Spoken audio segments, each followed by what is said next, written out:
Good morning. This hearing is called to order. The title of this hearing is Congressional Oversight in the Face of Executive Branch and Media Suppression, and in particular case study of the Crossfire Hurricane corrupt investigation. I'll add that. The hearing is actually quite a bit broader than that, but we'll certainly focus on that. I became chairman of this committee in January 2015 and will complete my 6-year term at the end of this month. We can all be proud of the more than 100 pieces of legislation we worked on together as a committee that became law. The other more than 200 bills that we passed out of committee, although not signed into law, can still serve as the basis for future legislation. Our committee and subcommittees also have broad oversight jurisdiction and responsibilities that we have not ignored. We investigated and exposed problems within the VA healthcare system, human trafficking, national security leaks, and systemic violations of the Hatch Act within the Postal Service, to name just a few. Most recently, we've held 8 hearings and roundtables on the current administration's response to the coronavirus. It is not surprising that some of our oversight investigations did not receive bipartisan support, in particular, those concerning corruption within the Obama administration.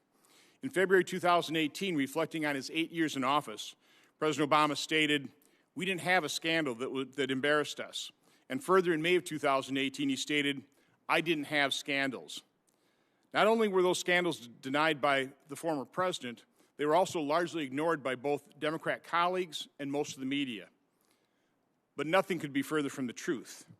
A short list of the known scandals demonstrates why they should not be ignored and need to be fully investigated and exposed. Now, I'll depart from my full written statement because I have more detail on these as I list them out, and I'll ask that my full statement be entered in the record, but let's just go down a quick list, and I want to make a couple points of why these are relevant. Fast and Furious. The result of that, and we have Ms. Attkisson here that can testify to being spied on, was the result of that scandal, the Obama administration started spying on journalists. We also saw that Eric Holder was held in contempt of Congress, but never held accountable for it, which I'm highlighting right now, which just shows one of the problems Congress has in its oversight capabilities. We have no method of enforcing subpoenas or prosecuting somebody held in contempt if that person held in contempt is a member of the administration. It really renders us very toothless in terms of effective oversight. Benghazi. I won't go into the detail there other than to say that Susan Rice went on Sunday morning shows, lied to the American people, and said there was a violent protest outside of our embassy sparked by a hateful video. Secretary Clinton then was reported to comment to the father of one of the fallen heroes, quote, "We will make sure that that person who made that film is arrested and prosecuted," unquote. Just so happens that producer of the video was jailed shortly thereafter and served a year in jail in prison for a probation violation on a separate charge. I would view that as somewhat of abuse of power.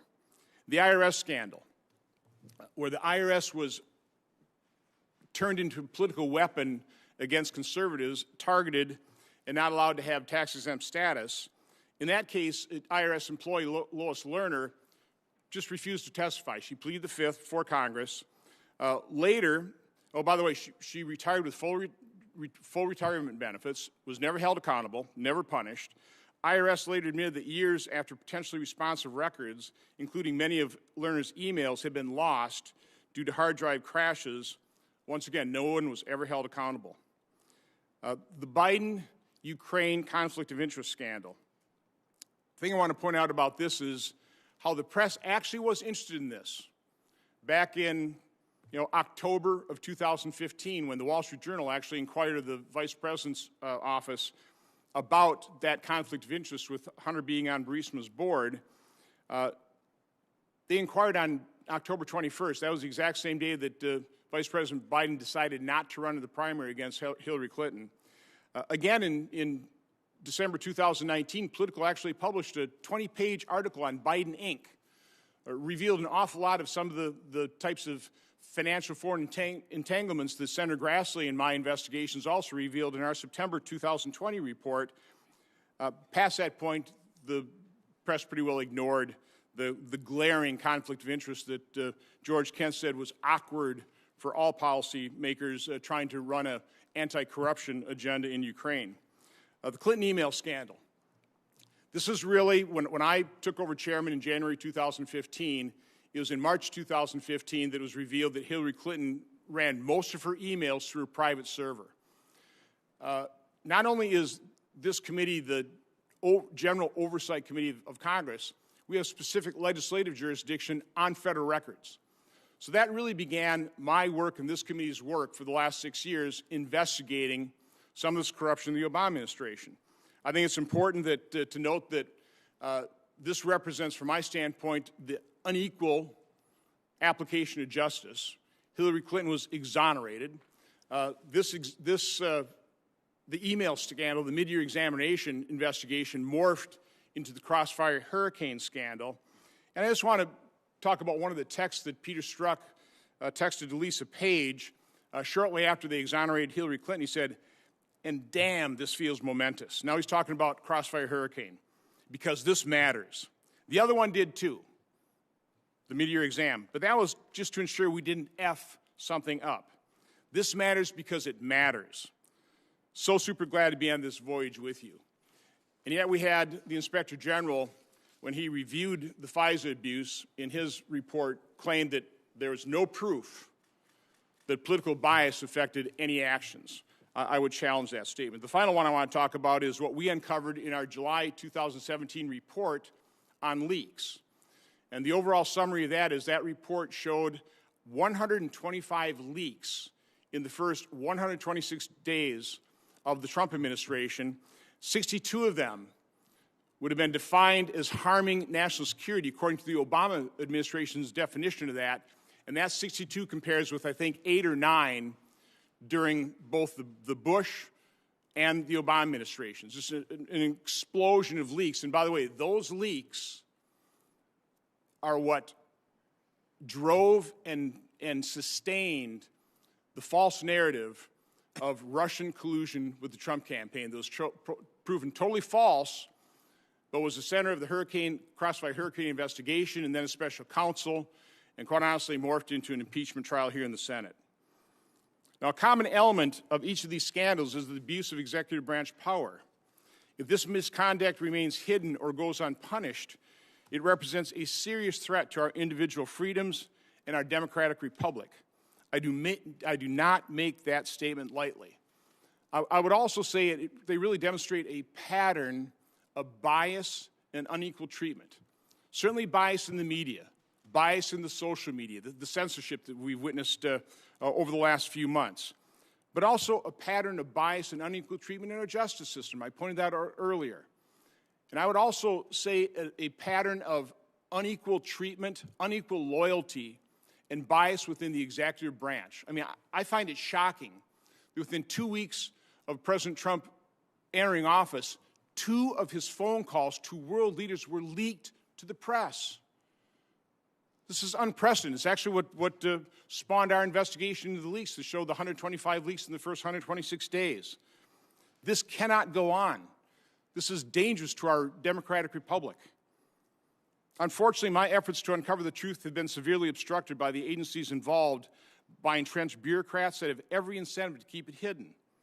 This has been true during both the Obama and Trump administrations. For example, the FBI did not meaningfully produce records about the Crossfire Hurricane investigation until I subpoenaed them in August of this year. And even then, documents are heavily redacted. And I've just got a quick example of this. You know, we did, in one of our reports, is on the transition and abuse of the GSA process.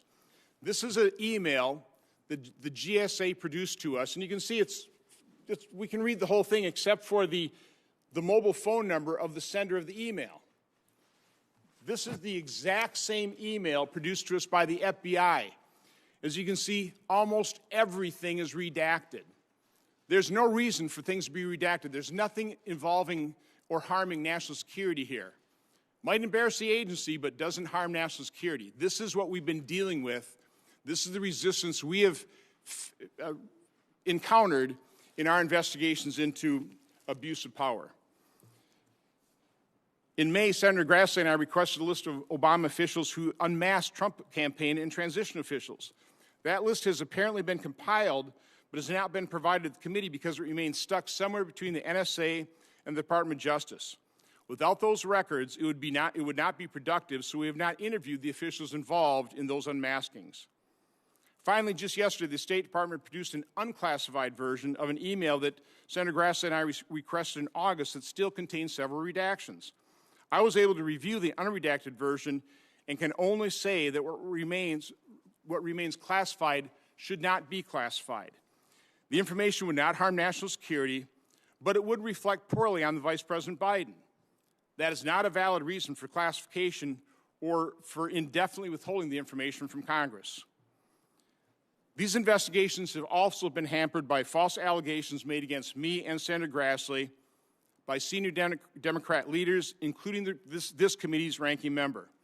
In letters, purportedly classified staff memos immediately leaked to the press, and statements on the floor and to the media, they have accused Senator Grassley and me of receiving and disseminating Russian disinformation.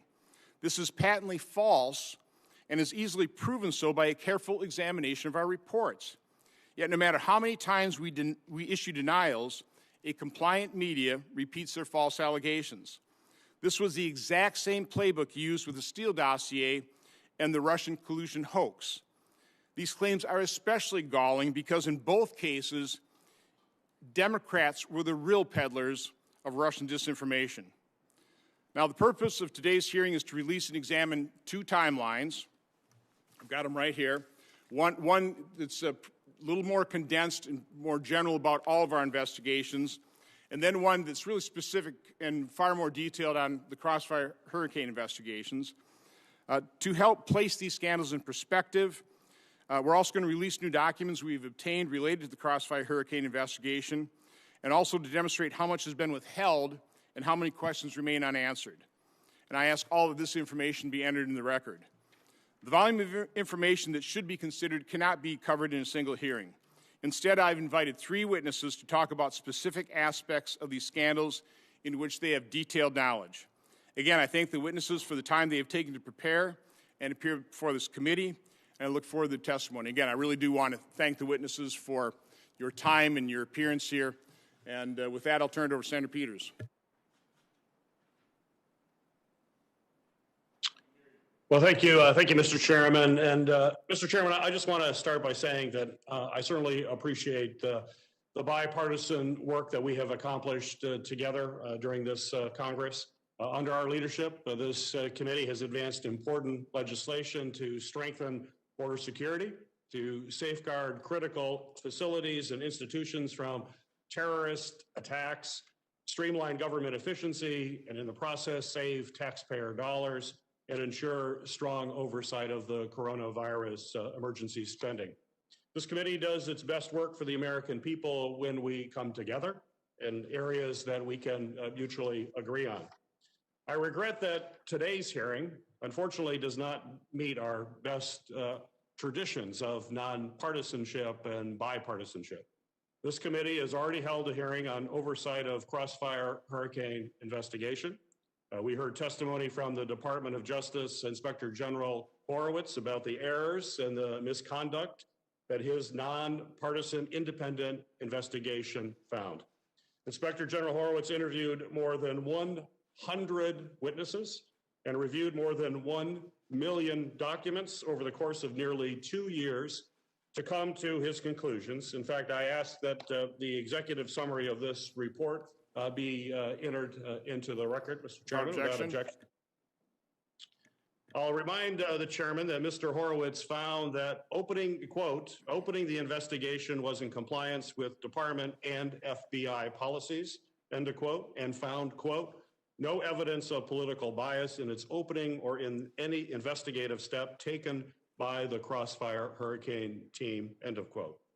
We know the Inspector General did find problems with this investigation, and the FBI has already implemented those recommended changes to prevent those errors from happening again.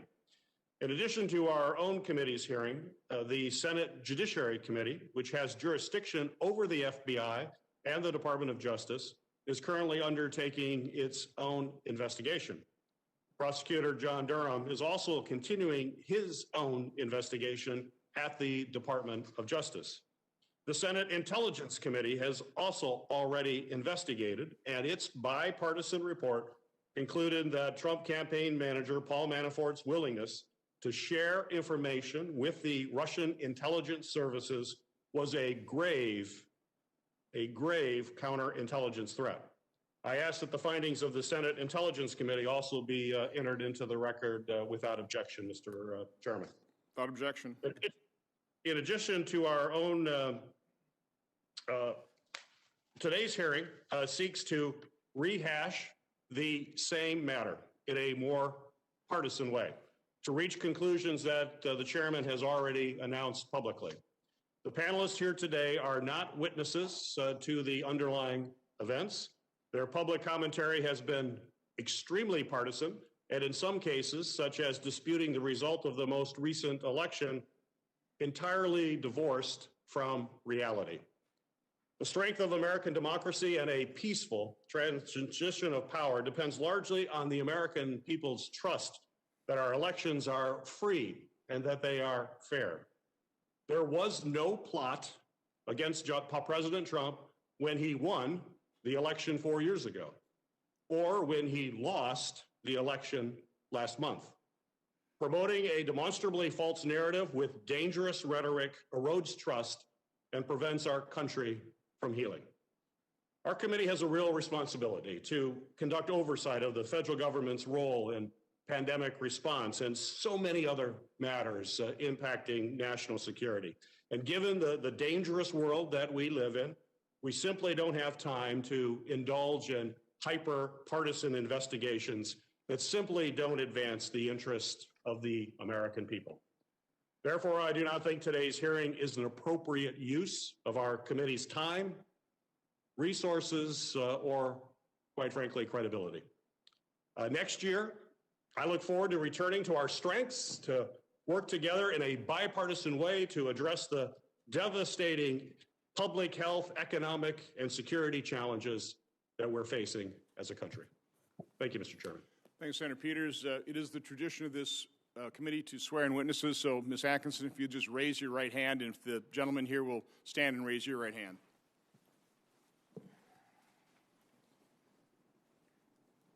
Do you solemnly swear that the testimony you will give before this committee will be the truth, the whole truth, and nothing but the truth, so help you God?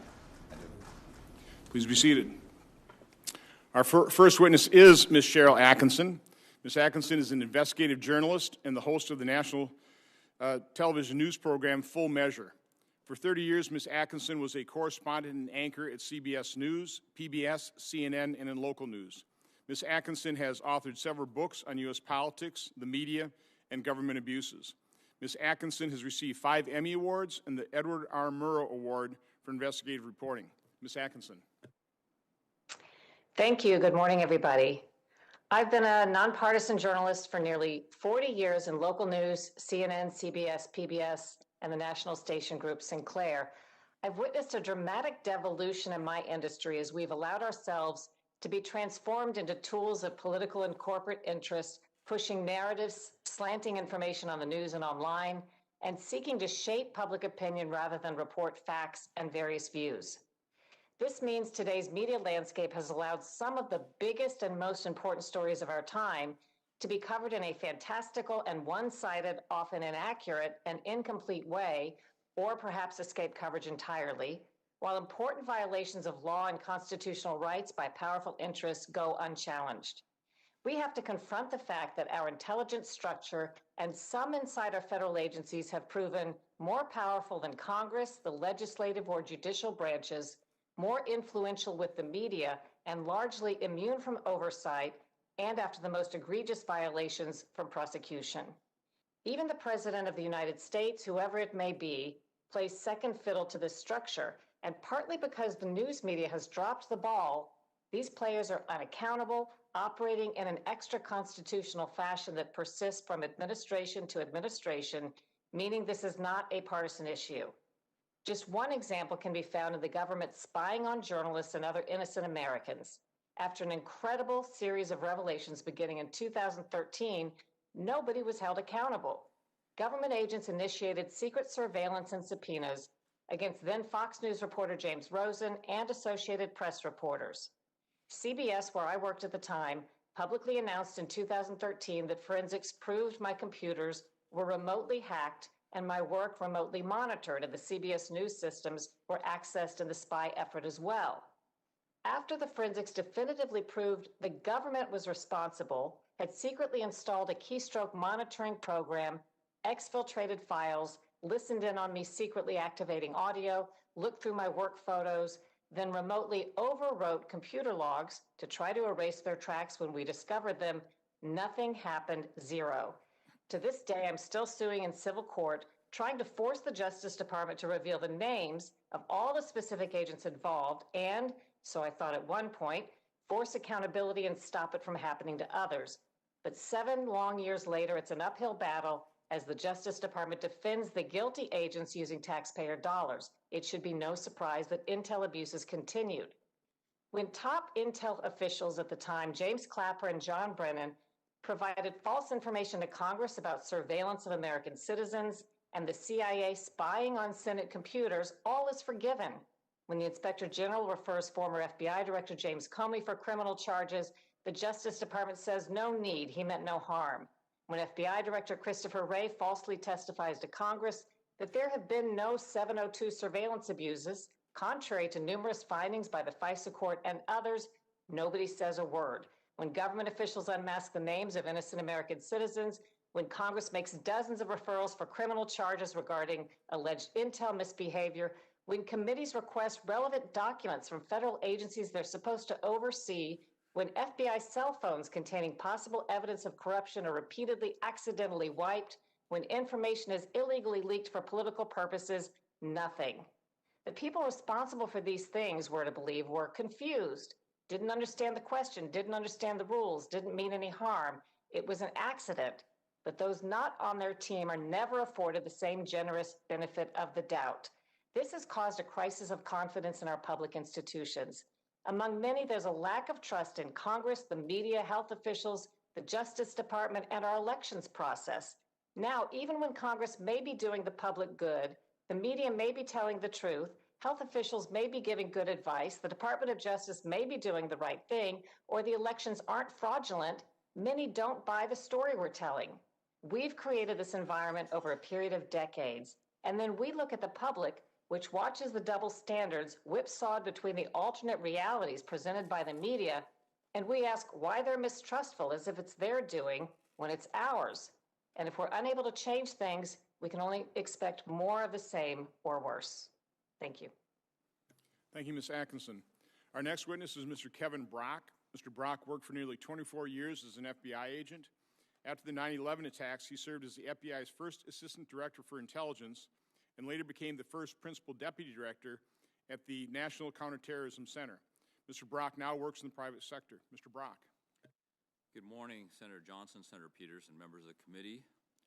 I thank you for the invitation to appear before the committee today. I have submitted a detailed prepared statement, which I will summarize now and then be happy to answer any follow-up questions.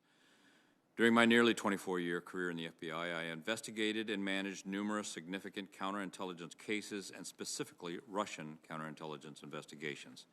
As a senior FBI executive, I led initiatives that caused me to work closely with the Department of Justice to align new FBI policy changes with the Attorney General guidelines.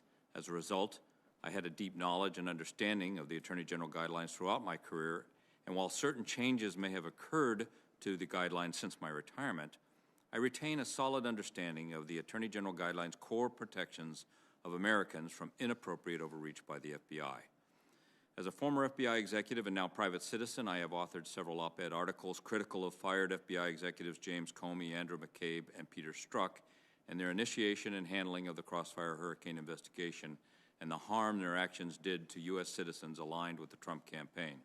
In addition, I have been similarly critical of the stunningly inappropriate actions of former Director Comey that objectively impacted the Hillary Clinton campaign leading up to the presidential election in 2016. In short, I have been speaking up at some personal risk, not for political reasons, but rather out of my concern that the integrity of the FBI and the trust that the American people have traditionally placed in the FBI have been imperiled by the faulty and reckless actions of those former FBI leaders.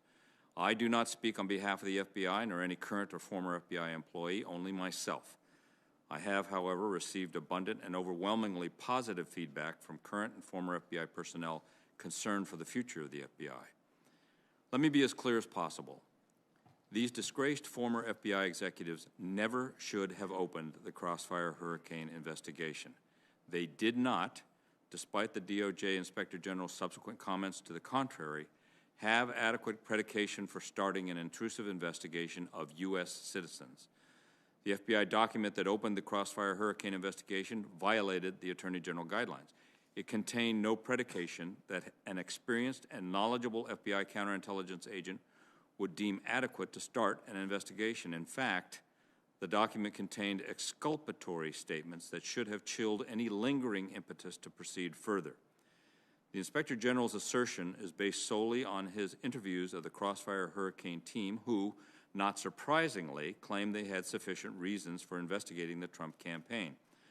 I respectfully disagree and will be happy to answer any questions why I believe the IG is mistaken.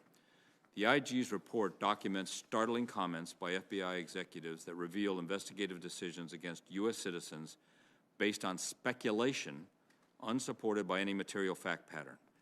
These executives articulated a concern that a presidential campaign may have received and accepted disinformation from Russian sources, thereby endangering national security and election integrity. Ironically, these same executives, less than 2 months after opening the Crossfire Hurricane case, received a dossier of determined to be Russian disinformation that the Clinton campaign not only accepted but paid for.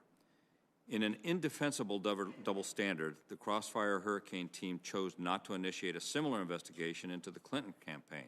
They instead used the, quote, salacious and unverified dossier, those are Mr. Comey's quotes, as justification for a fraudulent FISA surveillance of a U.S. citizen. In effect, the Crossfire Hurricane team's cynical use of a clear Russian disinformation operation became its own threat to national security and civil liberties. The Crossfire Hurricane investigation was not an abuse of the FBI.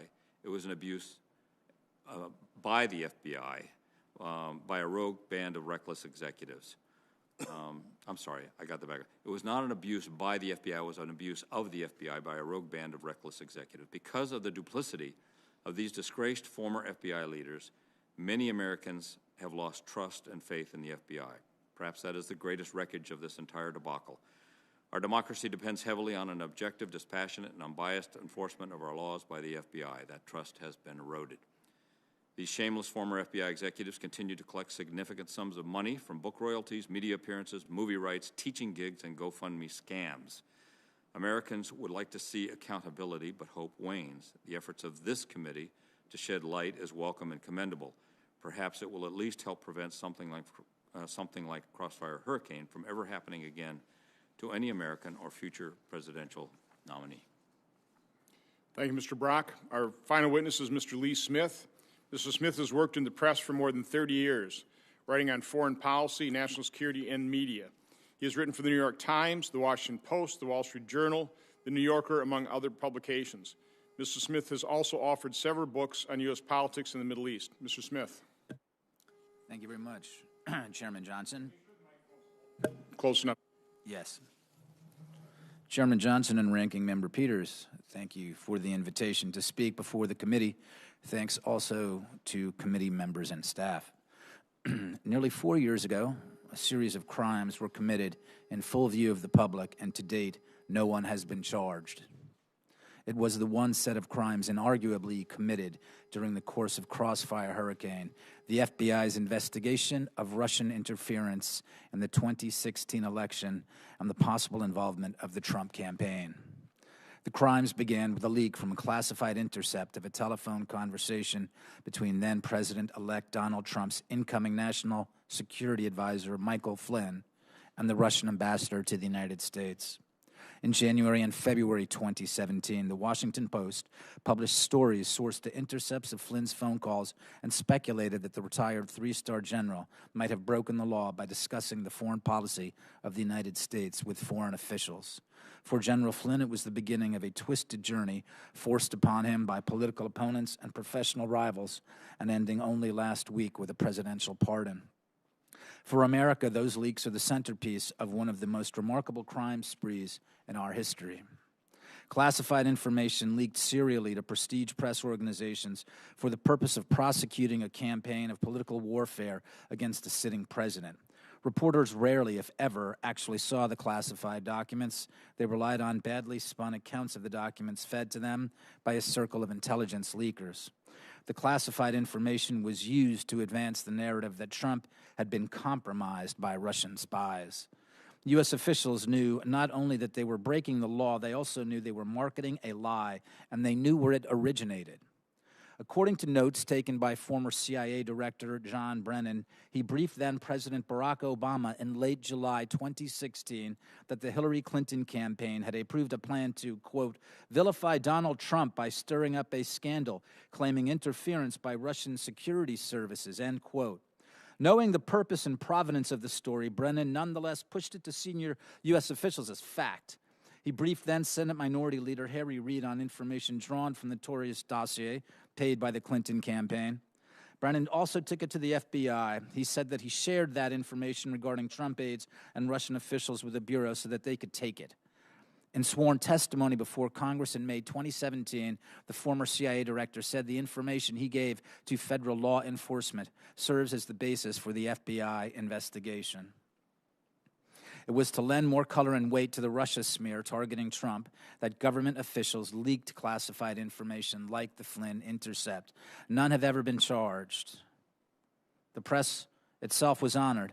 The Washington Post and New York Times were awarded a joint Pulitzer Prize for their numerous stories sourced to classified information leaked to advance a fraudulent narrative. Because of its part in pushing Russiagate, American intelligence services and law enforcement authorities are regarded with skepticism, if not contempt, by half of the U.S. public. Programs like Foreign Intelligence Surveillance Act warrants, confidential human sources, and classified intelligence designed to keep citizens safe from terrorism, organized crime, and adversarial states were turned against Americans who were simply practicing their right to participate in our political process. And thus, the Crossfire Hurricane investigation marks a new, even transitional moment in our history. I lived in and reported from the Middle East for more than a decade, and the shape of the FBI and media's joint operation is unmistakable. It signals the marriage of the Ministry of the Interior, responsible for domestic spying, to the Ministry of Information, responsible for manufacturing propaganda, in a combined effort to destroy anyone it perceives as an opponent. With Crossfire Hurricane, major American institutions, the press, and our intelligence community have adopted the practices and ethos of the Third World. It is not clear at present how we might return from that territory. The issue, then, is not simply that the press and our intelligence services have forfeited the faith of large parts of the U.S. public, but they have injected into our public sphere a conspiracy theory. What they've done is the equivalent of dumping mercury into every American river, lake, and reservoir. Thank you. Thank you, Mr. Brock. I'll start with the questionings. Mr. Smith, I'll start with the questioning to Mr. Brock. This is information we should have had years ago, but it was recently revealed when John Radcliffe released a document that said the U.S. intelligence community reported back on July 26th of 2016 that allegedly approval by Hillary Clinton on July 26th, a proposal from one of her foreign policy advisors to vilify Donald Trump by stirring up a scandal claiming interference by Russian security services. Mr. Brock, in your testimony, you talked about the unequal application or the unequal treatment by the FBI of the Clinton campaign versus the Trump campaign. To me, this is just Exhibit A in that unequal treatment. Here you have the intelligence community actually knowing that it's Hillary Clinton approving of a plan to stir up this scandal, tying candidate Trump to Russian collusion. That kind of explains the whole Steele dossier, doesn't it? And the FBI knew that that was bought and paid for by the Hillary Clinton campaign. The FBI knew that the primary subsource of that Steele dossier had been investigated by them in 2009. They knew all of this for sure by the end of January 2017, but some of this information was known in July and in October. So speak a little bit in terms of the unequal treatment of the two campaigns. And also I want you to speak to, I agree with you that this was not an adequate predicate for an investigation, okay? But speak to the FBI guidelines about continuing an investigation when you have all this exculpatory information. Yeah, I think one of the Again, get the microphone closer to your. One of the most puzzling aspects of this whole, it really is kind of a national tragedy. It's a tragedy for the FBI, certainly, as we look back and see the thin basis for launching an investigation like this. When you juxtapose the reasons that the FBI stated in their opening communication for starting up a case, and then their comments to the Inspector General later as to why they felt they were compelled to investigate the Trump campaign, they don't add up with a certain logic that should have been applied to the dossier and its connection to the Clinton campaign.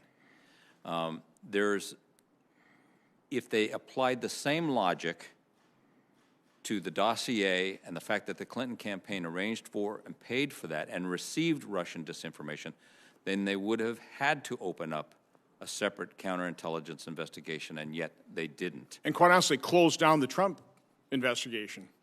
Well, because it was predicated on all that false information. It was predicated not only on thin information of fourth-hand hearsay, it also, the statements that they relied on contained two exculpatory statements that, A, there was no indication that the Trump campaign received or accepted the Russian suggestion that they had information damaging to Hillary Clinton, and B, the Russians were prepared to release it no matter what the Trump campaign did or not. That is in their own opening EC. That right there for an experienced counterintelligence leader in the FBI should have been enough to say, we don't have enough to open up a case. So I want to address my next question to the two journalists. There really has been, and there is, an unholy alliance between liberals, Democrats, and the media. There is completely unequal treatment by the media, most of the media, Democrat versus Republican. Again, Exhibit A in this bias is how they treated the whole Russian hoax. And as our report showed, 125 leaks in the first 126 days that just drove this, sustained it, fueled this false narrative. I'll start with Ms. Attkisson. What duty do reporters have to reveal their sources when the sources give them false information? It's a case-by-case thing. There is no standard across our profession. In fact, one of the things I've criticized is that at the beginning of the Trump administration, many news organizations announced that they were suspending their normal ethics and standards that dictate how their news organization typically deals with things such as use of anonymous sources, that they were suspending these because they said they needed to suspend their standards to cover a uniquely dangerous president. And I've argued, and I think you've observed, that I actually think there's no more important time for us to keep our standards and ethics than when we're covering somebody that maybe we don't like or we have strong feelings about. That's what standards are for. And instead, we saw this lifting starting in the 2016 time period and this changing of everything, the way we used to cover things. And at CBS News, there were very strict rules we went by to use anonymous sources as a last resort and only with very certain and specific caveats and disclosures. All that has changed. That even, the news organizations people used to consider the top ones in the country, if not the world, and there is no overarching body that dictates how this stuff has to be handled. Well, as I've been trying to conduct these investigations over the last 6 years, one of the things I've certainly determined is it's an inquiring press that has access to sources that won't come to Congress because they don't trust Congress to keep their identities secure, confidential.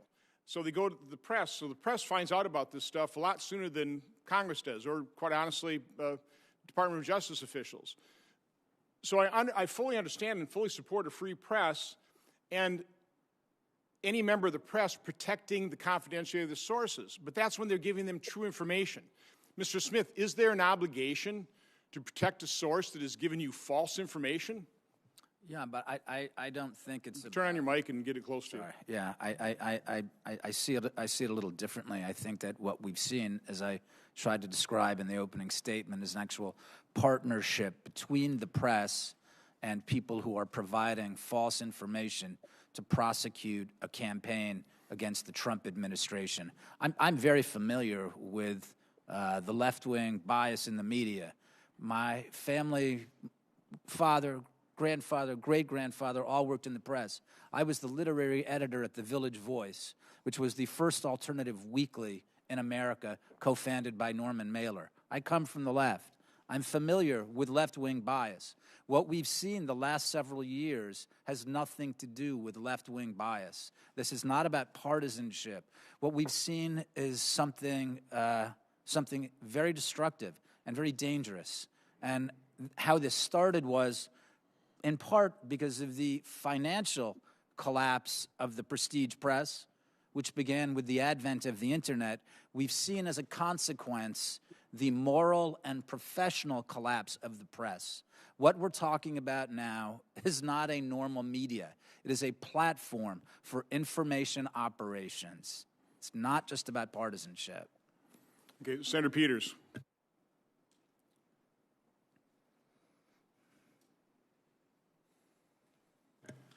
Maybe he has blinked off. So I will go to Senator Langford. Mr. Chairman, thank you. For our witnesses, thank you very much for that. Mr. Smith, I want to go back to that last statement that you made about that journalism and media has become a platform for disinformation in many ways. How does that get turned around in your perspective? You've been around media your whole life. How do we get accurate information out? It's one of the top questions that I get asked by people in my state in Oklahoma is how do I find out the facts? I mean, there are different, for all the different complaints that we rightly have about the internet and even social media, there are different trends that are happening as well. So, of course, there are different alternative outlets. There are different journalists. There are different sources for people to follow. If we're talking about our national prestige media, like the brands that I talked about in my opening statement, these brand names will continue to exist for as long as they have people who own them who do not care how much money they make. How to make these particular brands responsible and accountable again to an American public that needs sound information, I don't know. But I am telling you, there is real news out there. There are people who gather news and who disseminate news. And I think that those figures need to be encouraged. If you're talking about what people ask you back in Oklahoma, I would say that one of the central things is local news is very important. I'm not sure that anyone needs to be competing entirely with the Post or the Times or CNN. Local news is very important for people to make those decisions right there and to figure out what they're doing, and then the national news will get to them as well. Thank you. Ms. Attkisson, I want to be able to ask you a question about what you experienced personally and what was experienced by multiple journalists. There's an AP story in 2018, actually September 2018. I want to just read a clip of this AP story. It was asking this question. It said, Trump may use extraordinary rhetoric to undermine trust in the press, but Obama arguably went farther, using extraordinary actions to block the flow of information to the public. The Obama administration used the 1917 Espionage Act with unprecedented vigor, prosecuting more people under that law for leaking sensitive information to the public than all previous administrations combined. The Obama Justice Department dug into confidential communications between news organizations and their sources. As part of that effort, went through and discusses the 20 Associated Press office phone lines and reporters' home phones, cell phones, seizing them without notice as a part of an investigation, and then went into what actually happened to James Rosen as well at Fox News. You experienced this as well at CBS. So my question to you is, what should be done to an entity or an agency to hold them to account? Because they were never held to account for literally intimidating the press and for tracking the press and for investigating journalists through this process, tapping cell phones and such. What should be done in that situation to be able to hold an administration to account? Well, at a minimum, one would think there would be an apology, and the people who took part in these actions would no longer be in a position that they could ever work in the government again and do these types of things. But people see that nothing happened to them. You know, why should anybody change the way they operate? In my case, this was illegal action, so obviously they should be prosecuted. But who's the prosecutorial authority? The Department of Justice and FBI, who are the ones implicated. And since they're not going to do the job, you have somebody like me, just a citizen, trying to bring a case in court to force what the Department of Justice is supposed to do criminally, because they're not. And then they spend all this taxpayer money just dragging it out, fighting it, trying to get the court to dismiss the case. I think because there's no accountability time and time again, they may say, oh, people need more training, we'll reiterate our policies. This has happened over and over again, and they know, again, from administration to administration, some of the same people, nothing ever happens to them, so the behavior doesn't change. Mr. Barkley, let me ask you a question as a follow-up to that. You've been around the FBI, been in the FBI, now retired from it.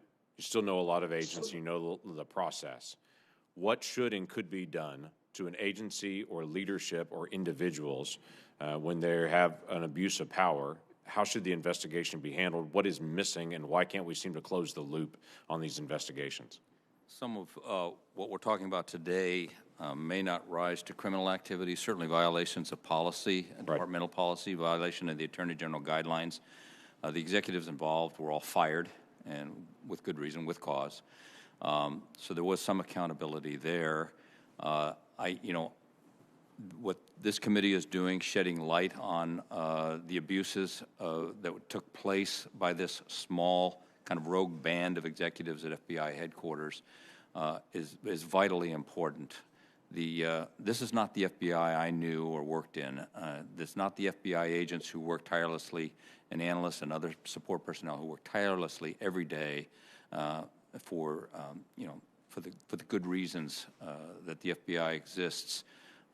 This was a hijacking of the FBI, given respect to the Inspector General's conclusion of no bias. It's clear that there was bias involved by the text messages that were written by Peter Strzok and Lisa Page. It's clear by the statements made by former Director Comey and Deputy Director McCabe that they held a personal animus toward the president. There's no dispute on that. So this investigation was clearly a malicious undertaking. Yeah, the struggle that I have is I know a lot of great FBI agents that they're frustrated, disappointed, and quite frankly embarrassed for how leadership handled some of these investigations. They don't do it this way, and their statement over and over to me is, if I did as a line agent what James Comey did as a leader, I would have been fired and should have been fired. But they seem to be held to a different account than what leadership is being held to account in this. I do want to ask you one quick follow-up statement. I think I know your answer on this, but I want to get clarification. James Comey said in his September 30th testimony before Judiciary that he was proud of the work done by Crossfire Hurricane. That was the investigation on President Trump, at that time Canada Trump. And for the most part, it was done by the book, was his word. And I think for a lot of us, we were most shocked by his two words, proud of it, and it was by the book. Would you agree with either of those statements? Well, I wouldn't be proud of Crossfire Hurricane. I'm proud of FBI agents, but no, this was not done by the book, not even remotely. We keep saying it over and over again. The FBI cannot walk outside the door without articulating adequate predication to be able to interview a U.S. citizen. And we should all be concerned and vigilant that the FBI adheres to those policy guidelines. And in this case, they did not. Thank you. Thank you, Mr. Chairman. Well, I want to thank you, Senator Langford, Senator Scott. I think Senator Hawley's on by remote for attending this. I think this is part of the problem. I think you all understand that I've not gotten a great deal of support for these investigations over the last 6 years. I think the attendance of this hearing shows that. And what I tried to point out with the lack of accountability of Herrick Holder being held in contempt of Congress, Congress is a paper tiger. The reason these people aren't held accountable is there's no way to hold them accountable. Who investigates the investigator? Who prosecutes the prosecutors? That is an enormous problem. And it's certainly what I've come to understand in the 6 years trying to do this, trying to get this out. Obviously, the bias in the media, the attacks that I've had to put up with. It doesn't bother me personally. It bothers me in terms of the reflection and the impact on our democracy and on our freedoms. This is serious. And yet, we've got a couple senators attending this hearing. And I've got my ranking member saying this isn't even an appropriate hearing for this committee to have. There's the problem. Senator Scott. Thank you, Chairman Johnson. First, I really do believe that Americans care about corruption, and they want to make sure that their president's not involved in corruption. I believe all along that we need to have a full investigation of Hunter Biden and his relationship in the Ukraine. I think the public deserves to know how a vice president of the United States was able to force a foreign government to stop investigating a company that was paying his son $83,000 a month. So, Ms. Attkisson, can you talk a little bit about what you've uncovered with regard to Hunter Biden and the Ukraine? And then after that, you talk about that. Talk about why hasn't the mainstream media cared about this? And are they going to care about this, assuming Joe Biden is the next president of the United States?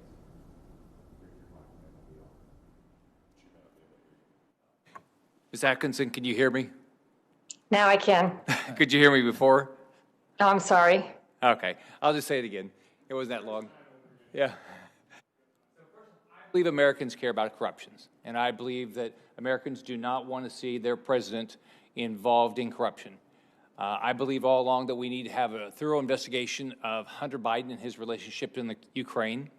I believe the public needs to know how a vice president of the United States was able to stop a foreign government from investigating a company that was paying his son $83,000 a month. And, I think this is, whatever the facts ought to come out. So, Ms. Attkisson, what have you learned about Hunter Biden in the Ukraine, number one? Number two, why hasn't the mainstream media cared? And assuming that Joe Biden would become the next president of the United States, will they start caring?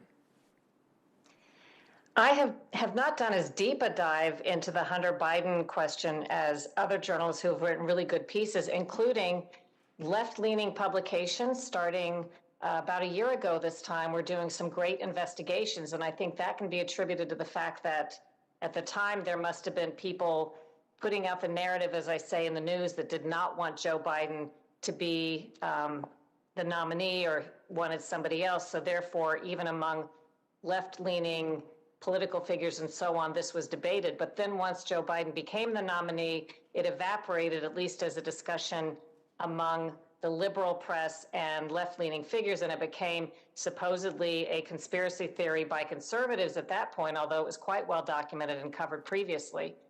I learned that there are, at the very least, some very legitimate questions to ask about conflict of interest and potential conflict of interest. I learned that if you substituted the name Biden and Trump, or Trump's children and Biden's children, I think you would undoubtedly have a very different kind of media coverage than the lack of interest and the advocacy that comes from some of the media that are trying to squelch the story and the discussion of it, aided by social media and powerful interests who don't want it talked about. And do I think it will change under a Biden presidency? I don't think so. I think there will be some criticism in the popular press of Joe Biden when he comes under criticism by others in the left-leaning, again, press or political figures. Maybe he's not doing the right things, but he's certainly not going to come under the same sort of scrutiny or attacks or the one-sided coverage that President Trump got. And I've written books about this, showing that the false coverage, not just the biased coverage, but the media mistakes made all the way from the New York Times to the Washington Post and to CNN over and over again, just false reporting and false information. I don't think we're going to see that. I think in the campaign, that was demonstrated that we will see a whole different kind of news coverage with Biden for reasons that I've explained. With news organizations, I agree with Lee, now largely taken over by narratives and propaganda. We've invited these special political and corporate interests to use us for their talking points and their distribution of narratives and storylines. And by and large, that's what many of us have become. So Ms. Attkisson, how can somebody who believes they're a legitimate journalist like Wolf Blitzer or Jake Tapper not care about this? They've portrayed themselves to be legitimate journalists that want to get to the facts, hold people accountable. They're very clear they want to hold both sides accountable. How can they continue then to not care about something like Hunter Biden? Well, I worked at CNN back when it was a news organization, back in 1990-93, and we wouldn't have dreamed of covering stories. I spoke to many former CNN insiders in the book that I just wrote. They're all horrified at the turn that this once very prestigious and fairly straight down the middle news organization has taken. And you have to understand, if you realize that the media landscape has now been successfully co-opted and we've invited them in, I say we've been infiltrated by these interests that want to turn us into these mouthpieces, then you understand that when you do that job, you put forth a narrative, even if it proves not to be true, that you are given promotions and attention, and your views are then amplified by the like-minded media and social media, and it feels like you're doing everything right. Your colleagues are patting you on the back, and it just sort of feeds upon itself. But it's evolved into a situation where it's not journalism as certainly as I knew it, and as I think many Americans, if you've been around long enough, thought of journalism. I think it's all being redefined right now and changed. So take individuals like Jake Tapper and Wolf Blitzer. Can they actually go back to becoming legitimate journalists again, or is it just the way it's set up with their producers and the way CNN works that it'll never go back to a normal investigative and a fair media outlet? Well, a lot of people weighed in on that when I interviewed them recently, including former people who were executives at CNN and were there part of the discussions about changing the way CNN worked into what it is today. So I'm not an expert on this, but a lot of people think that it is not going to be able to go back to what it once was, even though there is a demand. Even people who want to get their left-leaning news from CNN and maybe their right-leaning news from Fox or somewhere else, they still want a place they can go that they feel is just telling you the story where it leads and more down the middle. But the people I spoke to the extent these are news executives who worked in the industry, they don't feel, if they had to guess, that CNN can go back to what it was, but they also don't think it survives moving forward without Donald Trump, the villain, in the way that it's been doing the last 4 years. Pretty quickly, we've had these hearings recently about Twitter and Facebook and places like that where they censor conservatives. So and then they allow Ayatollah or Maduro, people like that, do whatever they want. What do you think? What do you all think the impact that has on our democracy when a conservative can't have anything, say much on Twitter or Facebook, but Maduro in Venezuela, who's committing genocide against his own citizens, or the Ayatollah, or the Communist Party of China can do whatever they want? What do you all think the impact of that is on our democracy and the ability of us actually to do our jobs? You'd like me to answer? Sure. It's laughable, of course. They have, Ayatollah Khamenei who tweets all the time, and he gets away with death to Israel, death to the United States. And the President of the United States, if you look at his Twitter feed now, it's 3/4 is censored. What's not censored is that it's marked with advisories. It's preposterous. People see this. This is the thing. This is getting through to people outside of Washington, outside of New York, outside of Los Angeles. People see it's a farce. They understand that not just the media. They understand social media. They understand that the game is tilted against them, and people are getting angrier and angrier. Do I care myself personally? I think it's obscene that they let, Khamenei and they let the Iranian lunatics, the Islamic Republic, post whatever they want, and American conservatives are thrown off there for something ridiculous. It's laughable, right? But the serious thing is happening in the real world, off of Twitter. Americans are seeing what's happening, which is it's a blessing. That's a great thing. May I say one thing? Sure.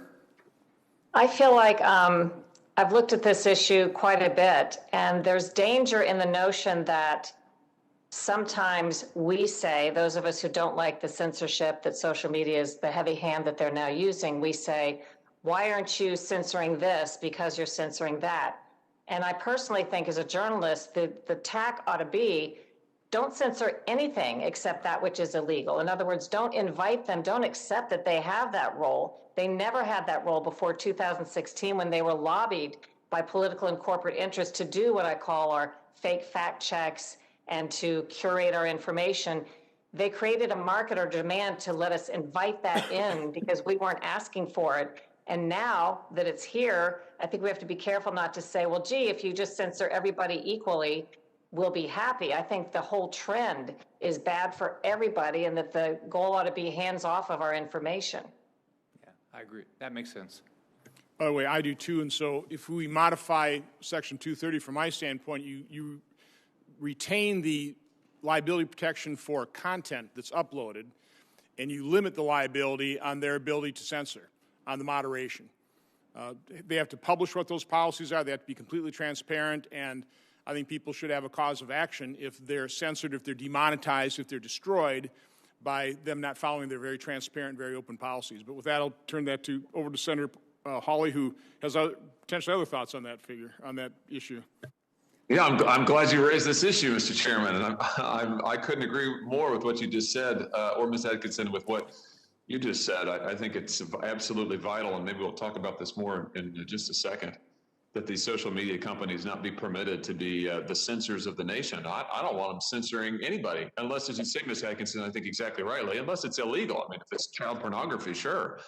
But if it's political speech, no. And why should we entrust Mark Zuckerberg with the power of censorship? And you're right, Mr. Chairman, the way to do this is to give American citizens a private right of action. Let them sue over the content moderation decisions as it relates to citizenship. Or as it relates to censorship, rather. That would clear this up, I think, really quickly. And but that's, of course, exactly what the technology companies don't want. They don't want any change to Section 230. Mr. Brock, let me come to you, if I could, to talk just a little bit about the FISA process. This process requires, as I understand it, either the director or the deputy director to certify every FISA application. Now, the Judiciary Committee, on which I also sit, has had Director Comey, former Director Comey, former Deputy Director McCabe up before the committee, and they have testified in effect that actually this certification process is just a formality. I mean, neither of them, they represented, they didn't really read the applications. They didn't really take it that seriously. Oh, it's just a signature on a page. Is that your understanding of what the certification process amounts to and why it's in the statute? Not for this type of case, Senator. It would be startling to me that an FBI director and deputy director would treat a FISA application against a presidential campaign in a nonchalant way. I would assume that they, or at least their chief of staff, the chief counsel, would read it word by word and inform them to the deepest degree possible as to the nature and applicability of the FISA. If it was a normal FISA on a suspected intelligence officer of the FSB, that's one thing, fairly routine, fairly pro forma. But that's not what we're talking about here. So that it stretches credulity that they would waive it off as well. We just signed off on it as kind of in a rubber stamp manner. That just is hard to fathom. As a former leader at the Bureau, Mr. Brock, just tell me what you think about what the FISA court said when they rebuked the FBI directly and said that because of the misinformation and in one case at least outright falsehood that the Bureau submitted to that court, to the FISA court, as part of the FISA application process because of those falsehoods and misinformation. The court can't trust the FBI submissions in other cases that have nothing to do with Crossfire Hurricane. I mean, have you ever heard of something like this happening? I mean, what does this say about the credibility of the FBI and what they have done in the Crossfire Hurricane case? This is part of the wake of damage that's been left by these executives, because you're exactly right, Senator. It calls into question every other FBI FISA application for vitally important cases, counterterrorism cases, life and death type of investigations. So it's tremendous damage. I don't think the court was strong enough, frankly, in its condemnation of this activity. The director's own words, Director Comey's own words, that the dossier was salacious and unverified, and then 2 times after uttering those words, he signed off on a FISA application that was, by the FBI's own admission, by their own admission, dependent on that dossier for the probable cause. So it's difficult to square what their thinking was and why they went forward like this, other than there was an ulterior motive there somewhere. Well, let me ask you about your testimony, your written testimony, which you said that you're firmly of the view that there was insufficient evidence to justify opening the Crossfire Hurricane investigation. Tell us a little bit more about that. Yes, thank you. And I want to be clear here because obviously I'm taking a different position than what the Inspector General wrote in his report. But if you read that carefully, he interviewed Crossfire Hurricane team members, and all of them spoke about the necessity of investigating Russian interference with the election. Nobody disputes that. That is clearly an FBI responsibility. Russia always tries to interfere with elections and other parts of our government activities. Nobody is disputing that. Crossfire Hurricane was a case that was opened against U.S. citizens in members of a presidential campaign. Unprecedented. Never been done before. You would think it would be handled with care, marked all over that decision-making process, but it doesn't appear that way. So they literally took fourth-hand information. The FBI received information from a friendly foreign government, which we now know to be Australia, who in turn had a conversation with George Papadopoulos, who in turn received information now known through Joseph Mifsud that the Russians had suggested they had information damaging to the Clinton campaign.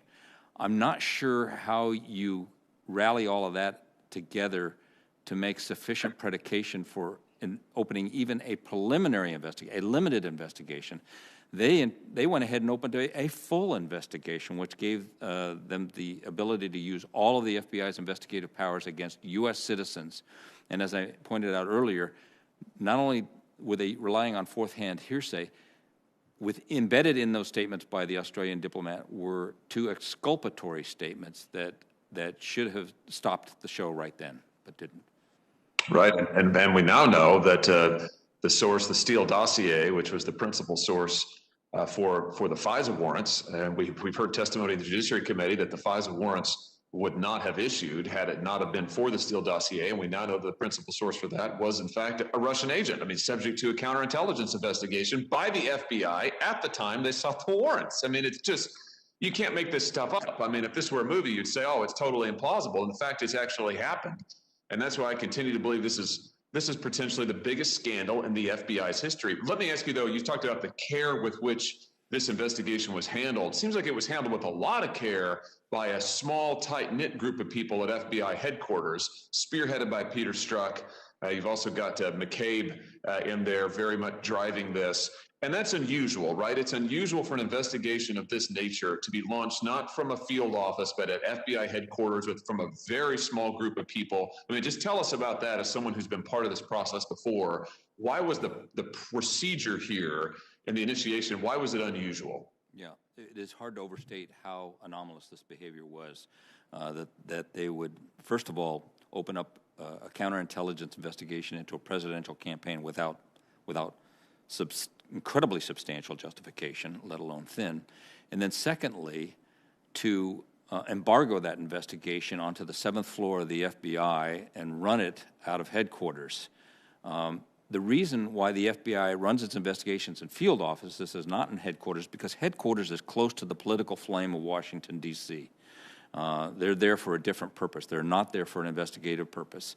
The field offices handle investigations. That's where the experience is. That's where the sobriety is in making a judgment about whether there's adequate predication under the Attorney General guidelines exists. No, they took this into the 7th floor, out of the director's office, and ran this rogue investigation. And I would be willing to, and this is speculation admittedly, but I would be willing to wager that many of those executives involved in that investigation had never read the Attorney General guidelines, didn't understand them. Well, thank you for your service, Mr. Brock, and thank you for your testimony here. And I'll just say, Mr. Chairman, I know my time has expired, that based on the testimony that this committee has collected and the extensive investigation that you and the committee have pursued and the testimony the Judiciary Committee has heard, I think it's pretty clear that there was an enormous amount of care taken in opening this investigation. And it was done for political purposes. I think it becomes increasingly clear for all the reasons Mr. Brock has outlined, the violation of procedural norms, the outright lying to the FISA court. This was done very deliberately. It was done by people who did not want Donald Trump to be president, who did not want the 2016 election results to stand, and they tried to weaponize the FBI to interfere in a presidential election. And sadly, they succeeded. And that is going to go down, I think, as one of the great disgraces in American history. And this committee and this Senate needs to make sure it never happens again. Thank you for your work on this, Mr. Chairman. Well, Senator Hawley, first of all, I agree with you. And if you could stick around, I want to break protocol because I actually want to turn you into a witness. But I want to make a point based on what Mr. Brock said, because, Mr. Brock, you said it's completely appropriate for the FBI to investigate Russian interference. They knew there was Russian interference going on in the fact that this Clinton campaign, the DNC paid for the Steele dossier, which they knew was Russian disinformation. And I think this shows the jaw-dropping bias and unequal treatment of justice when they continue to pursue the Trump campaign, where they had no evidence, they had exculpatory evidence, and they didn't lift a finger to investigate what was happening with the Steele dossier and the Clinton campaign. But Senator Hawley, the question I want to ask you, because I want to talk about the difficulty we have here in Congress investigating these things. The resistance I've had to getting documents, even out of the agencies under a Republican administration. You had the ability to interview both Mr. Comey and Mr. McCabe. And by the way, you did an excellent job with Mr. Dorsey and Mr. Zuckerberg, particularly because you had whistleblower information. You had documents, so you could ask them some pretty hard questions, some pretty revealing questions. My big problem in bringing either Mr. Comey, Mr. McCabe, any of these characters, is we haven't had the documents. Can you speak to trying to prepare for your judiciary hearing, interviewing both Mr. Comey and Mr. McCabe? I watched that. There was a couple interesting revelations. But because you didn't have documents, because you couldn't, ask them, well, what did you mean in this email? How much did that hamper your ability to actually question them when they were witnesses before your committee? Well, I think there's no doubt that the stonewalling, and I think that's the only word that you can reasonably use here, the stonewalling by the FBI of both the Judiciary Committee and this committee in the investigation into Crossfire Hurricane and the origins here has absolutely hampered the investigation. Of course, that's been deliberate. I mean, they have withheld information from us. They've withheld documents. We've had to threaten. We've had to cajole. We've had to issue subpoenas in some cases. I mean, this is what you've been doing. So to not be able to have the source material, and I'll tell you also, we've been told over and over the Durham report. Durham is handling this. Wait for Durham. Well, the Senate has an oversight responsibility of its own, and the public has a right to know. And when a presidential election has been interfered with, and when the FBI has been leveraged by a political party, in this case, the Clinton campaign in 2016, leveraging the FBI, the most powerful law enforcement body in the world, to interfere in a presidential campaign, and they successfully did it. That is something that the Senate absolutely must investigate and has a right to know, and the public has a right to be part of that process. And I'm afraid they've been effectively denied by the FBI itself, which to this day is refusing to turn over key documents and stonewalling and slow walking. And that's why I say, Mr. Chairman, it is just confirmed in me the conclusion that the FBI needs pretty fundamental reform, and what Mr. Brock was just describing, a political atmosphere has clearly taken over in the upper echelons of the FBI, which is a great disservice to the field agents and the men and women who are out there on the line every day, enforcing the law, investigating, bringing criminals to justice. But you've got this political group in Washington, D.C., and what they're doing is dangerous. Well, you just set me up for my next question. I appreciate that. And again, I really appreciate you participating in this hearing and caring about it. Didn't have a whole lot of participation. We've had a couple Democrat senators blink on and blink off and not ask any questions, so they're not particularly inquisitive, and that's part of the problem. But I've made this comment a number of times. I've made this point that when it comes to investigations about wrongdoing in the political realm, we do it completely backwards. I mean, take a look at what happened. Take a look at the corruption that we now know about. But how long it took for us to get this level of knowledge of what happened. And by the way, we are a long way from fully understanding this because of the resistance, because of the obstruction. But I would argue that the order of investigation ought to start, again, this is investigations within the political realm, wrongdoing there. It should start with congressional investigations. Congress ought to have access to all the information.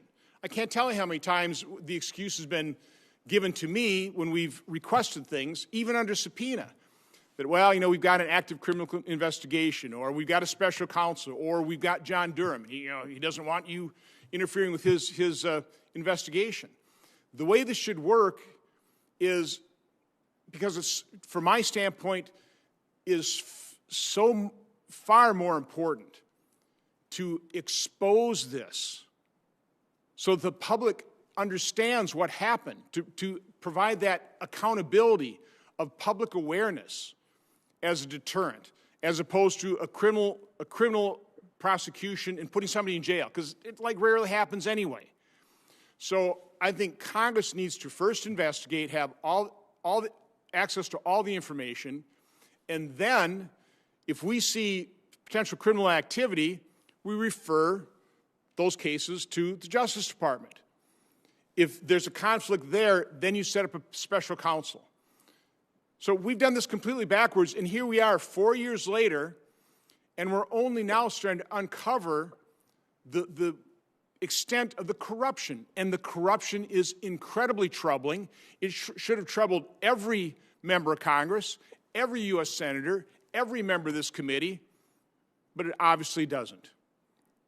Because apparently corruption is partisan. If it's corruption in the side of your party, not worried about it. I'm worried about it regardless. So, Mr. Brock, I want to ask you the question really, how much would it really hamper a criminal investigation if Congress had the same information? Yeah, I appreciate your frustration, Senator. I think all of us are looking for a deep level of cooperation and transparency from the FBI. I'm not here to second guess the decisions they make because there's information I don't have access to that can mitigate certain decisions that are made or color certain decisions that are made. But the nation is craving transparency right now. And I think it's better for the FBI to rip the Band-Aid off, and if there are things that are embarrassing to the FBI that have to be revealed, then let's get it over with. The Bureau has taken a beating over the last 3 or 4 years at the hands of some bad actors. We shouldn't, there's no shame in that. There were some poor decisions made, whether politically biased or not. There were poor decisions that dramatically impacted the American trust in the FBI. So let's restore that. And the best road to that is complete transparency. So I would encourage that. I would also encourage, frankly, and this is a challenge to Congress, I think we have an inadequate description of what corruption means, political corruption means. Right now, federal law is fairly narrow. There are anti-bribery laws. And beyond that, it is hard to really get at corrupt activity. And maybe we need a new definition. If there are family members that are being enriched because of someone being in office, if there are loans being forgiven of political officers, and it's difficult to prosecute that, maybe we need a new definition of corruption and new laws. And it might be difficult for Congress to pass that type of legislation, but right now it's frustrating for the FBI to see a lot of corrupt activity and not really be able to take much action against it. Other criminal violations wound the flesh. Corruption wounds the soul of this nation, and it is eating away at us right now in a very partisan way, as you point out, Senator. So I would encourage opening the aperture and looking at different activity and deciding whether or not we can tolerate that as corrupt activity in our country. So not being an attorney, one thing I was surprised to find out in these investigations, particularly as it relates to the glaring conflict of interest of Hunter Biden being on Burisma's board, is we have no laws, but we have regulations within the State Department against conflict of interest. They just don't apply to the Vice President and the President. Maybe you ought to at least change those regulations, if not write a law. But I want to drill down really in terms of potential harm on a criminal investigation prosecution if Congress gets this information. Now, again, I've never investigated anything other than, in my workplace. So I've learned a fair amount of kind of how you go about doing this. And it makes sense that if you really want to go after the kingpin, you start interviewing people lower in the organization. You don't necessarily want the kingpin to know what you're finding out. Correct. So to me, that is the greatest harm that could occur against a criminal investigation if all this is made public in Congress. But I would argue that is well worth the harm to a potential criminal, because let's face it, information is information. Now, maybe the kingpin is going to learn a little bit more about how he ought to lie to investigators by what he's hearing. But facts are facts, and you can still potentially successfully prosecute somebody and convict them even with just the facts.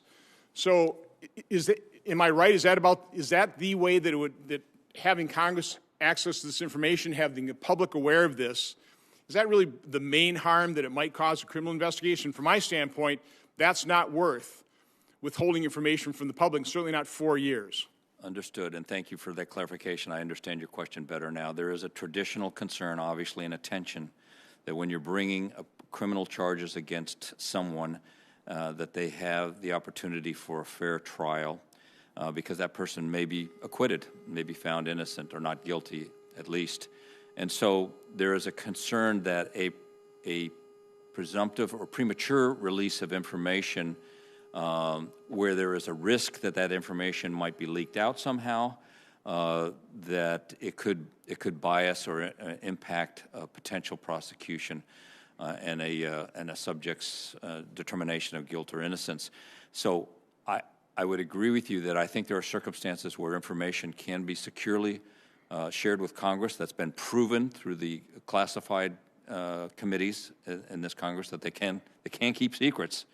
So if there's some mechanism that can be put in place to extend that assurance, then your argument is valid. So the point I'm making is I'm willing to sacrifice the conviction for the public exposure in wrongdoing of the political realm. Because again, you said a lot of this stuff probably doesn't rise to a criminal act, but it's certainly wrongdoing. It's certainly a glaring conflict of interest. It's certainly a problem when it comes to counterterrorism issues, potential extortion. That was the whole reason that the FBI said, well, and political figures, we got to investigate these potential ties to Russia to Trump, because imagine the blackmail that could be perpetrated against the Trump administration. Well, the same thing's there in terms of a Biden administration as well, and then some. What we found out about connections to CEFC, how that's tied to the Chinese government. It's a large company just all of a sudden off the face of the earth. This is troubling, and it just amazes me how the press has just turned a blind eye to it.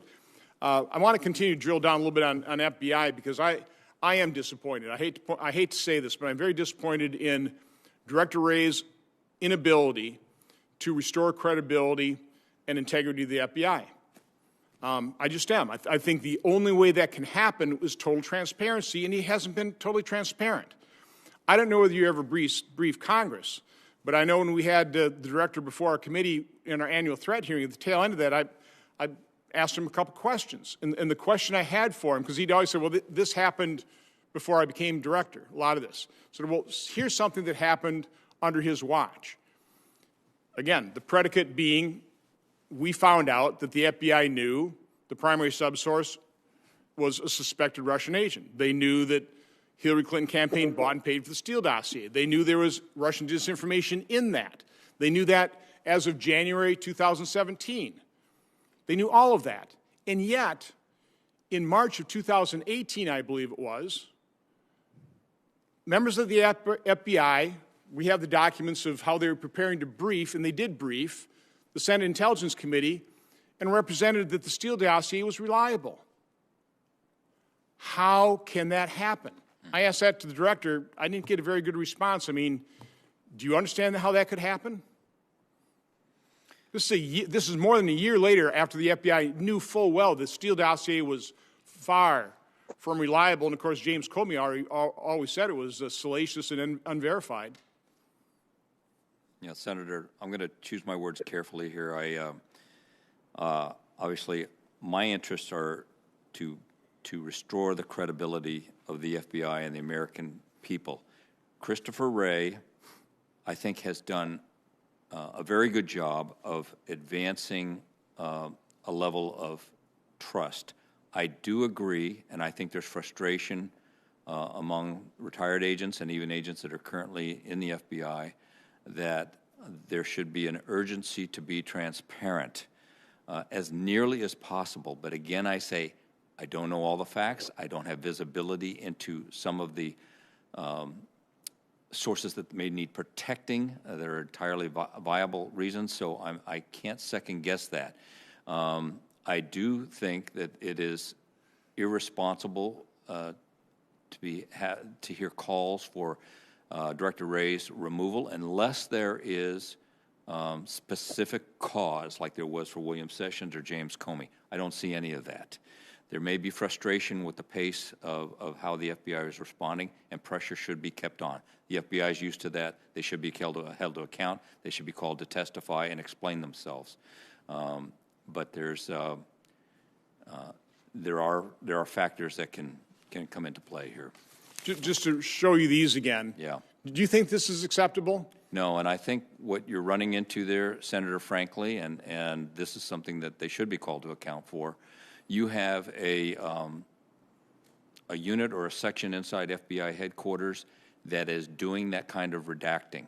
They're following protocols that are lined out for them, and these are lower-level GS employees that are making these decisions. I don't know to what extent that's reviewed by higher-ups, but when I see something like that, my first instinct is that is just somebody following the rule book and not giving a lot of thought. Yeah, well, but that's a convenient excuse for the people at the top to continue to obstruct.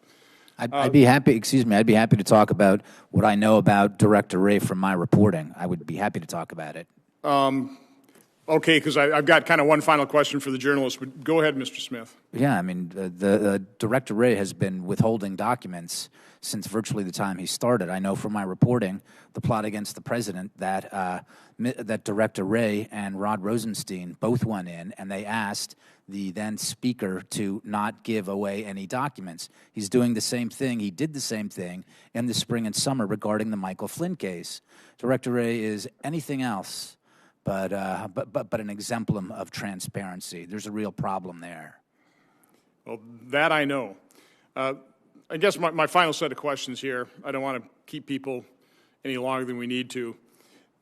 We have heard just a drumbeat. And as I mentioned in my opening comments, you know, I have been accused, Senator Grassley have been accused falsely, completely falsely, no proof because there is no proof, of accepting, probably soliciting, Russian disinformation, disseminating it through these investigations. I mean, again, nothing could be further from the truth. But that's the weapon they've been using, time and time again. It's worked. It's worked. unfortunately, because the press carries the water and they keep the drumbeat up. In particular, they always talk about Russian interference in the 2016 election, which, by the way, I don't deny, I don't condone. I was way ahead of the curve here in my subcommittee in Senate Foreign Relations, the European subcommittee. I held hearings on Russian disinformation, Russian interference, attempted coup in Montenegro, in Europe. This is what they do. They're always going to do it. We always have to be on guard. But what I want to ask the two journalists, in putting things in perspective, I don't know how much Russia paid for Facebook ads. I don't know what impact hacking the DNC server and distributing apparently true emails, by the way, accurate emails. I don't know what impact that had, but I would say it pales.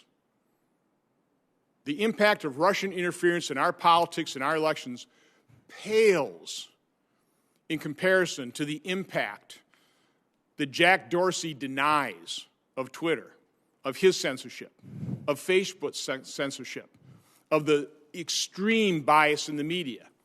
So I'll start with Ms. Attkisson. Do you agree with that assessment that the interference, the ability of media and social media to impact our politics, impact our elections vastly outperforms anything that Russia or foreign power could potentially do? And again, real quick, Ted Cruz asked Jack Dorsey, do you have the ability to impact our politics? He said, no. I followed up. You all agree that Russia can use your platforms and influence our politics, which is why you're on guard, why you've put these controls in place. You don't agree that you, in using your own platforms in censorship, in search manipulation, you can't affect our politics, and they just all say no. It's astounding, but Ms. Attkisson, what do you think of that? Well, only from what I've read was the final assessment on what Russia did in terms of purchasing some Facebook ads and so on. Absolutely. I mean, there's no denying that in any way. The difference is one is considered a foreign national security threat, and I assume is illegal, not that we can really yank people out of Russia and prosecute them. But the other is, unless it's viewed through a lens that I don't understand, is a legal way of manipulating public opinion or shaping public opinion and information. And I think that's the hard part about attacking it. The interests that are responsible for convincing big tech in 2016 to start taking this role that they were not interested in prior to that, the political and corporate interests understand how powerful this is and have exploited it in a very dangerous way that tends to potentially impact pretty much everything we see and hear and read and can access. And I will end the answer to the question by saying I do think there are smart people working on solutions to this problem. There are investors and journalists and technical experts who are trying to make it where there will be platforms using perhaps blockchain technology and things I don't fully understand, whereby information can be exchanged in a way that you're not deplatformed if you share the truth or you share a peer-reviewed published study that these powerful interests don't want you to read. And I think some solutions and alternatives we will see in the next 4 years. The question is, in the meantime, we have this very, very managed and controlled news and internet environment that we're trying to grapple with. You brought up an issue. I don't think enough Americans really understand the economic power in terms of like small businesses. I have had to intercede a number of times for people who've been demonetized or they've shut down their platforms, whether it's on Facebook or Twitter or wherever. I mean, these companies are out there to be used. It's kind of like if AT&T back in the 50s said, we're not going to let you use our phones anymore. That could destroy a business overnight. Now, AT&T didn't do that, but Facebook and these social media companies are.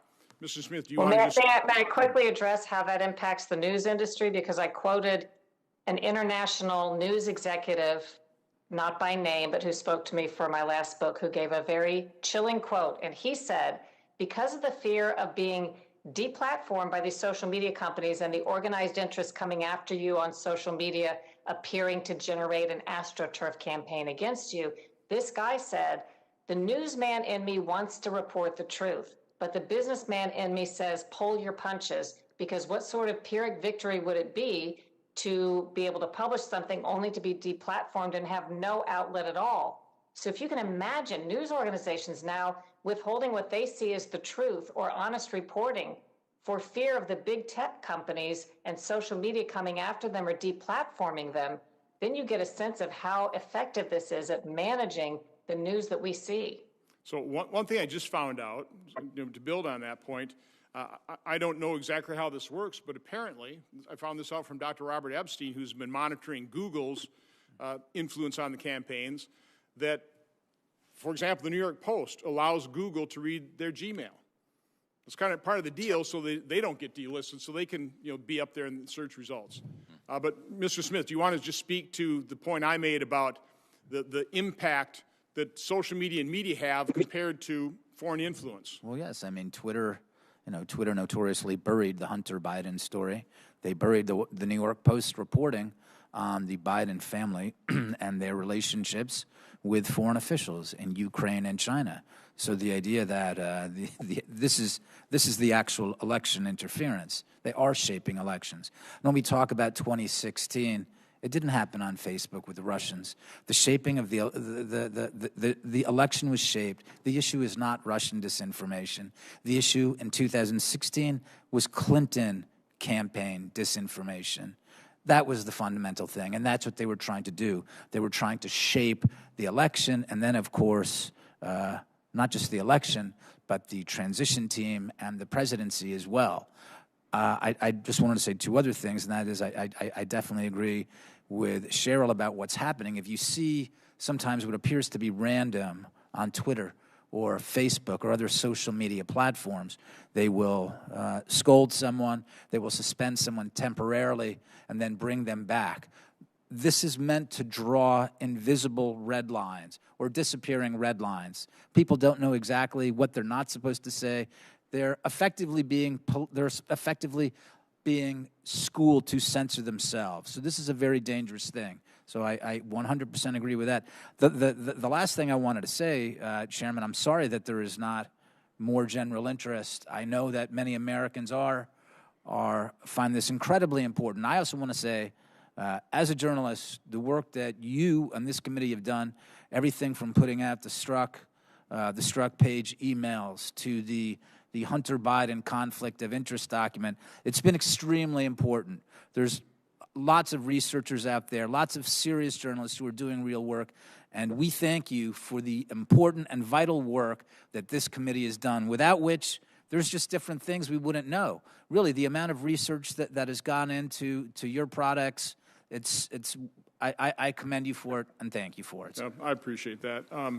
One final point, what I learned from Dr. Epstein after this election, in his monitoring, he found out that Google was only sending reminders to get out to vote to their liberal subscribers until he sent an email to the New York Post, knowing that Google would be watching that, saying that he had discovered this. Then all of a sudden they started sending that reminder out to everybody, so apparently they wouldn't get caught. The final point I'll make is, I've gone into Eastern Europe, the former Soviet Union countries, and it is true. One of the main things we emphasize there is anti-corruption. And of course, parts of the corruption is what we always talk about, the oligarch ownership of the media. And, we talk about how can we prevent the oligarchs from controlling the media and controlling the political message in for example, Ukraine and other countries. And it wasn't long before I kind of started realizing, maybe we're the pot calling the kettle black here. We just don't call our media moguls oligarchs. We call them billionaires. But isn't that part of the same problem, Ms. Attkisson? Isn't that true? I mean, our media giants, the people control it, these are American oligarchs. They're American billionaires and moguls, and they exert way too much power that we need to figure out how to rein in. Ms. Attkisson. I haven't explored the business aspect. I know that's a common thought. I can't speak authoritatively to that. The problems I track have more to do with outside influences, both political and corporate, understanding the first 2 decades of this century, very clever ways to get their nose under the tent at news organizations and get their people hired and use nonprofits and LLCs and crisis management firms and global law firms to shape what we do effectively and shape the terms of what we talk about, the language we use, the stories we don't report. And then in 2016, after, in my view, they had effectively controlled much of the news landscape, they saw we could still get unfettered access to information online. So they set about in a very organized fashion to attack that source of information as well. That's where we are today. Mr. Smith, do you have any final comments? No, I agree 100% with that. And that's why I say that what we're looking at in the media now is not simply about partisanship. They are serving as a platform, as a sword and shield for the oligarchs. You're absolutely correct. And if you look at the major Washington media press organizations, the Washington Post and the Atlantic, this is precisely what's going on. It's not just political partisanship. These are platforms for oligarchs, tech oligarchs. Mr. Brock, do you have any closing comments? That's a little out of my swim lane, but I will say. I'm just saying in general in terms of the hearing. Yeah, well, in general, let me just add on. Information is commerce. I encourage Congress to look at ways to look at control of information like they looked at monopoly and trust busting in the early part of the 20th century. Advocacy journalism, which is what we're stuck with right now, is a moneymaker. And it depends on clicks. It depends on... And so you're going to have people exercising over censorship and the soft censorship that Ms. Attkisson talked about of deplatforming people and burying things so that they can't go viral. Overall, thank you for the opportunity, Senator. Your work here on the committee, as Lee mentioned, is very, very important in exposing the bad actions that were taken by a few individuals in the FBI and the damage that they did as a result to the lives of U.S. citizens. Well, again, I want to thank all the witnesses for just what you do in your careers. You know, what you've contributed to our republic, and as Benjamin Franklin so famously said, it's a republic if we can keep it. Right. And it's a real concern when we see what's happening here. You know, the abuse of power. I'm highly concerned. So it's disappointing we didn't have greater attendance. I want to thank all my colleagues who did attend, asked some pretty thoughtful questions. Again, I want to thank you for your thoughtful testimony. I will say what I intend to do is we've got a pretty good editor that will hopefully condense down the best parts and edit this down. Maybe we'll get more eyeballs on this hearing. I think it's extremely important that we do so. We did that with my hearing from November 19th that should have been all about the early treatment of COVID. I mean, what could make more sense? Like Tamiflu. And yet the attacks on that hearing were just jaw-dropping. I mean, to the point where the minority witness wrote an op-ed attacking eminently qualified doctors who are risking their lives treating COVID patients, and wrote an op-ed in the New York Times, which they ran, and then they headlined it, "The Snake Oil Salesman of the Senate." Not just salesman. I mean, that's me. That's that goes to the territory to be attacking me, but to be attacking the vice chair of medicine from Baylor, a senior professor of epidemiology from Yale, a doctor who's practiced for 50 years and treated over 1,000 high-risk COVID patients, attacking him that way. I hope all of you don't get attacked for participating in what I think is an incredibly important hearing. So thank you very much for your patriotism in doing so. Thank you for your testimony. I am asking that all the documents from a press release that both myself and Senator Grassley released today, that they be entered in the record. And I'll also say that the hearing record will remain open for 15 days until December 18th at 5 p.m. for submission of statements and questions for the record. This hearing is adjourned.